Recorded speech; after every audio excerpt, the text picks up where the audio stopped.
Pushpa 2 director Sukumar నివాసంలో IT సోదాలు కొనసాగుతున్నాయి. పుష్ప 2 దర్శకత్వానికి గాను సుకుమార్ లాభాల్లో వాటా తీసుకున్నట్లు ఐటీ అధికారులు గుర్తించారు. హైదరాబాద్ ఐటీ సోదాల్లో కీలక అంశాలు వెలుగులోకి వస్తున్నాయి.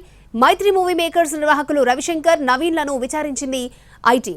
పుష్ప 2 మూవీ బాక్సాఫీస్ వద్ద భారీ లాభాలను రాబట్టినట్లుగా ఐటీ గుర్తించింది. వసూలుకు తగ్గట్లుగా ఐటీ చెల్లింపులు జరగలేదని కూడా నిర్ధారించింది. మైత్రి మూవీ మేకర్స్ బ్యాంకు లావాదేవీలు పరిశీలిస్తున్నారు అధికారులు. మరొక నిర్మాత ఇంట్లో కూడా ఐటీ సోదాలు కొనసాగుతున్నాయి. ఇటీవల విడుదలైన సినిమాలు ఆదాయ వ్యయాలపై విచారిస్తోంది ఐటీ. వచ్చిన లాభాలకు చెల్లించిన పన్నులకు భారీ వ్యత్యాసం ఉన్నట్లుగా ఐటీ శాఖ గుర్తించింది.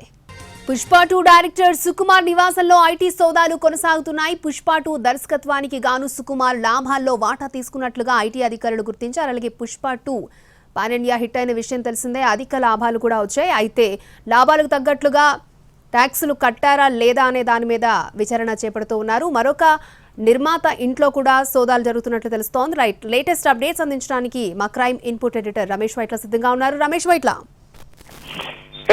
ఇప్పుడు హైదరాబాద్ లో మొత్తం 8 చోట్ల ఇంకా ఐటీ సోదాలు కొనసాగుతున్నాయి. అయితే ఇప్పుడు తాజాగా చూసినట్లయితే మార్నింగ్ నుంచి Pushpa 2 director, Pushpa 1 and 2 director అయిన సుకుమార్ ఇంట్లో కూడా ఐటీ సోదాలు చేస్తూ ఉన్నారు. దీంట్లో అయితే పుష్ప సినిమా సంబంధించి షేర్లు తనకు ఉన్నట్లుగా అధికారులు గుర్తించారు. అయితే షేర్లకు సంబంధించి వాటా ఎంత ఉంది, దానికి సంబంధించి ట్యాక్స్ చెల్లించారా లేదా అనే విషయం కూడా తెలుసుకునే ప్రయత్నం చేస్తున్నారు. అయితే వాటాలకు సంబంధిస్తే సుకుమార్ తో పాటు మరికొంతమంది కూడా వాటాలు ఉండడం జరిగింది. ఆ వాటాలకు సంబంధించి షేర్లు అంటే పుష్ప 2 సినిమా కావచ్చు, 1 కావచ్చు, సినిమా రిలీజ్ అయిన తర్వాత లాభాలు వస్తే దాని సంబంధించి షేర్లు కావాలి, షేర్లకు సంబంధించి ఉందని చెప్పి కొన్ని ఒప్పంద పత్రాలు కూడా ఇప్పటికి ఉండడం జరిగింది. కాబట్టి ఈ షేర్లు ఎంత వరకు వచ్చాయి, ఏ వరకు ఉంది, ఆ పుష్ప 2 సంబంధించి సినిమా సంబంధించి ఎంతవరకు లాభాలు వచ్చినాయి, ఆ లాభాల్లో ఎంత షేర్స్ మీకు తీసుకున్నారన్న విషయం కూడా ఇప్పుడు పూర్తి స్థాయిలో కూడా అధికారులు విచారణ చేస్తున్నారు. అయితే ఎయిర్పోర్ట్ నుండి వస్తున్న ఎయిర్పోర్ట్ లో దిగిన సుకుమార్ ను వెంటనే ఐటీ అధికారులు నేరుగా కొండాపూర్లోని విల్లాస్ కు తీసుకువచ్చి అతన్ని పూర్తి స్థాయిలో విచారిస్తున్నా. అతని ఇంట్లో ఇప్పటికీ సోదాలు ప్రారంభమైనాయి. దాంతోపాటు బ్యాంక్ లాకర్స్ కావచ్చు, అకౌంట్స్ సంబంధించిన పూర్తి డీటెయిల్స్ తీసుకోవడం జరిగింది. అతనికి సంబంధించిన వ్యక్తిగత సిబ్బంది కావచ్చు, చార్టెడ్ అకౌంట్ కావచ్చు ఇప్పటికీ పిలిపించడం జరిగింది.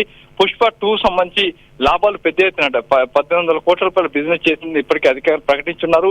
కాబట్టి అందులో షేర్ల రూపంలో మీకు ఎంత వచ్చాయనే విషయంలో తెలుసుకునే ప్రయత్నం అటు ఐటీ అధికారులు చేస్తున్నారు. మరో చూసినట్లయితే ఇప్పటికీ అటు మ్యాంగో రామ్ కావచ్చు, మైత్రి కావచ్చు, లేకుంటే మరొక ప్రొడ్యూసర్ కావచ్చు, మొత్తంగా 3 దగ్గర కూడా ఇంకా సోదాలు కొనసాగుతున్నాయి. ఇప్పటికే ఒక ప్రొడ్యూసర్ సంబంధించిన కూతురింట్లో లాకర్స్, ఎలక్ట్రానిక్ లాకర్స్ తెరవడం జరిగింది. దాంట్లో కూడా పెద్ద ఎత్తున డాక్యుమెంటరీ కూడా బయటపడ్డట్టుగా అధికారులు గుర్తించారు. అయితే మొత్తంగా చూసినట్లయితే అటు సినిమాలు ఇటీవల కాలంలో విడుదలైన భారీ బడ్జెట్ తో నిర్మించిన సినిమాలు విడుదలై పెద్ద ఎత్తున లాభాలు వచ్చాయి. ఆ లాభాలకు సంబంధించి వ్యవహారంలో ఇప్పుడు ఐటీ అధికారులు సోదాలు నిర్వహిస్తున్నారు. ఈ సోదాలు కంక్లూజన్ ఇంకా కాలేదు. ఈ రోజు సాయంత్రం వరకు సోదాలు కూడా కొనసాగే అవకాశం అయితే కనబడుతుంది. ఓకే రమేష్ వైట్ల.